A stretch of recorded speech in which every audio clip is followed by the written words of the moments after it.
Doctor है, MBBS doctor है, PhD doctor नहीं है, तो ये तो हमारा शऊर है। अब उसमें जब मैंने रजा खान साहब से बात की तो उन्होंने भी कहा जी करते।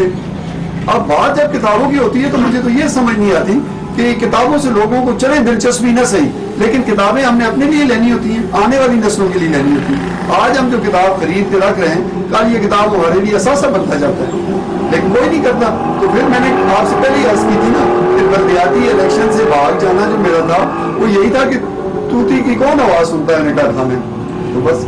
अच्छा सर, आप माशाल्लाह सियासत में भी कामयाब रहे हैं, सियासत में अल्लाह ताला ने आपको कामयाबियों का मैंने उससे नवाजा, आपके भतीजे 2 दफ़ा नाज़िम बने। हम आते हैं, अब सियासत से थोड़ा तालीम की तरफ आते हैं, क्योंकि आप माशाल्लाह तालीम से भी वाबस्ता हैं। तो ये वेलफेयर ग्रामर स्कूल माशाल्लाह इस वक्त हमारे चर्च का एक बहुत बड़ा नाम है, तालीमी इदारा है। ये आपको कैसे ख्याल आया कि एक तालीमी इदारा कायम किया जाए, कुछ स्कूल कायम किया जाए? असल में की बात ये कि 87 के बाद थोड़ी तमहीद बांधनी पड़ेगी। 87 के बाद यानी जब हमारा टेन्योर बल्दियात का ख़त्म हुआ तो मुझे ये ख्याल आया कि मैं बल्दियात में तो कुछ नहीं कर सका, अगर मैं यहाँ कोई इंडस्ट्री लगा दूँ तो शायद हमारे कुछ लोगों को फ़ायदा हो। हमारे मुल्क, हमारे आप जानते हैं चर्च में तम्बाकू ग्रोइंग एरिया है, उसमें हमने एक PCSIR लेबॉर्ट्रीज लाहौर से एक टेक्निकल नो हाउ खरीदी और उसमें तम्बाकू से हमने निकोटीन सल्फेट बनाने की फैक्ट्री यहाँ लगाई। ये इसी जब यहाँ फैक्ट्री लगाई गई तो वो कई साल बड़ी अच्छी चली और हम उसका माल एक्सपोर्ट भी करते रहे। फिर एक ज़माना ऐसा आया कि तेल की कीमतें बहुत बढ़ गई। तम्बाकू जो हमने 80 रुपये या 90 रुपये से हमने फिजिबिलिटी बनाई थी वो हमारे ज़माने में 400-500 तक हुआ और फिर 1000 से भी तजावज़ कर गया मन के हिसाब से। और मैं आपको ये भी कोट करता जाऊँ कि तम्बाकू का एक ज़माने में मुझे तम्बाकू बोर्ड की तरफ से खत आया कि भाई तम्बाकू की जो अजरों वाला तम्बाकू है इसकी तो नस्वार बनती है और आप लोगों को कह रहे हैं कि कल्टीवेट करें, तो आप करेंगे क्या इसका? तो मैंने उन्हें कहा जी कि हम इसमें निकोटीन सल्फेट बनाएंगे। तो वो चेयरमैन तम्बाकू बोर्ड भी हमारे पास आए, उन्होंने हमारा प्रोजेक्ट भी देखा और उन्होंने अप्रिशिएट किया कि ये अच्छी बात है। उस ज़माने में ये लोग तम्बाकू को उधार बेचते थे और उसको खरीदने वाले जो नस्वार के व्यापारी थे उनको सालों पैसे नहीं देते थे और हमने उनको ये किया कि ना सिर्फ खरीदा बल्कि उनको वहीं जो कहते हैं ना कंडे होते, कंडे ऊपर भी उनको पैसे भी दिए। तो ये अच्छी बात थी, लेकिन ये इसलिए न चल सकी कि हमारे मुल्क में मैन्युफैक्चरिंग जो है वो ऐसा जॉब नहीं है जिसमें हुकूमत की तरफ से भी कुछ सहूलियात हों। तेल महंगा हुआ, ये उस प्रोजेक्ट को छोड़ना पड़ा। बीच में एक थोड़ा सा बात, एक सियासी हवाले से ज़रा सी बात करता हूँ कि बीच में फिर एक खान ग्रुप बना हाजरों में और खान ग्रुप में हमारे बहुत सारे दोस्त हुए। उसी पैनल के तहत अपना खान ग्रुप का जो पहला सदर था वो तफेल खान बंगी वाले, उनके अफ्रीका जाने के बाद मुझे उसका सदर बनाया। उस पैनल के साथ हमने इलेक्शन लड़ा जिसमें पूरे शहर में दोनों साइडों पर हमें भारी अक्सरियत मिली। उस भारी अक्सरियत के बाद जब दोबारा इलेक्शन लड़ा गया तो मैं आपको एक रिकॉर्ड के मुताबिक बात बताऊं कि जो लोग पैनल में थे, खान ग्रुप के पैनल में थे, वो अल्लाह की मेहरबानी से सारे जीते और जो इसको छोड़ गए थे वो तकरीबन सारे हारे।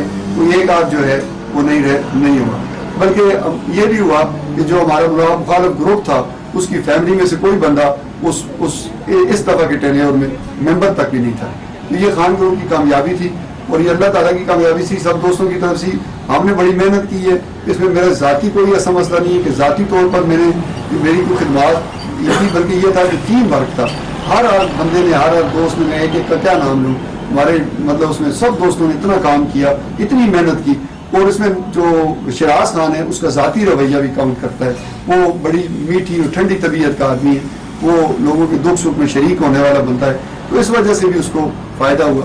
और 2 दफ़ा वो मेजर साहब के पैनल में न होने के बावजूद वो इलेक्शन जीता। अब आप अपने सवाल की तरफ आता हूँ कि एजुकेशन का, जब ये 99 में हमने काम बंद कर दिया यहाँ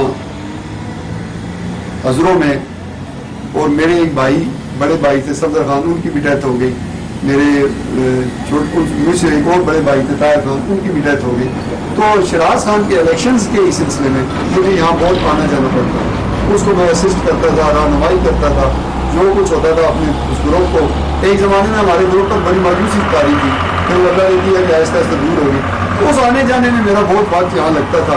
तो उस वक्त ये बात सोची गई कि ये जो एक बिल्डिंग अब हमारी फैक्ट्री भी नहीं चल रही है, तो क्यों ना इसको एक अस्पताल बना दिया जाए। تو جب میں نے اسپتال کی بات ایک اپنے بہت ہی لاہور سے امیر دوست ہیں ان سے بات کی تو انہوں نے کہا کہ اس کو اسپتال نہ بناؤ, اس کو تم ایسی چیز بناؤ جو تمہیں میں بتاتا ہوں.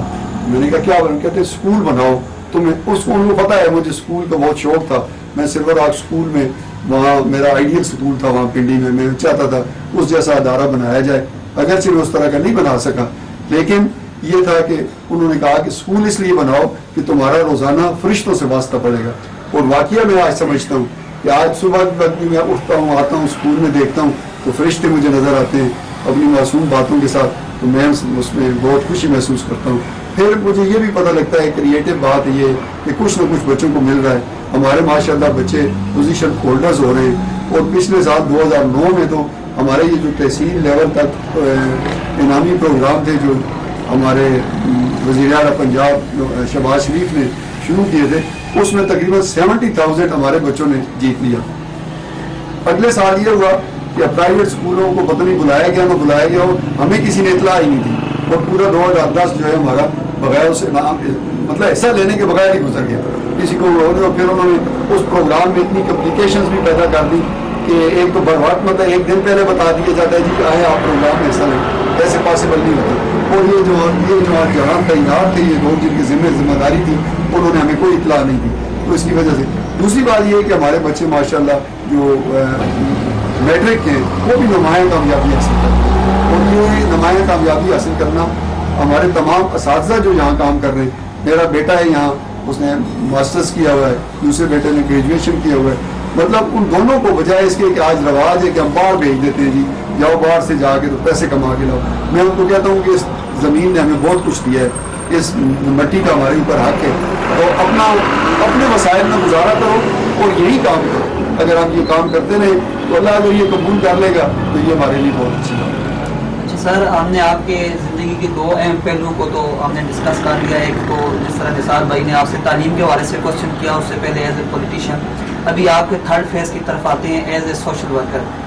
آپ حضر و امن تحریک جو حضروں کے مسائل اور حضروں کے جو امن و امان کے حوالے سے جو ایک تحریک چلی اور اس کی ایک باڈی بنی, اس کے آپ صدر بھی رہے, اس کے اغراض و مقاصد بریفلی اس کے بارے میں تھوڑا سا بتا دیں. اور ابھی ریسنٹلی ایک بہت ہی اہم جو آپ نے حضر و محافظ کمیٹی ایک آپ نے تشکیل دی, اور آپ کے ساتھ اس میں کوئی شک نہیں کہ بلا تفریق سارے سیاستدان جو ہمارے حضروں کے ہیں وہ شامل ہیں, جس میں آپ کے سیاسی محافظین بھی ہیں. تو اس محافظ کمیٹی کو بنانے کی کیوں ضرورت پیش آئی آپ کو؟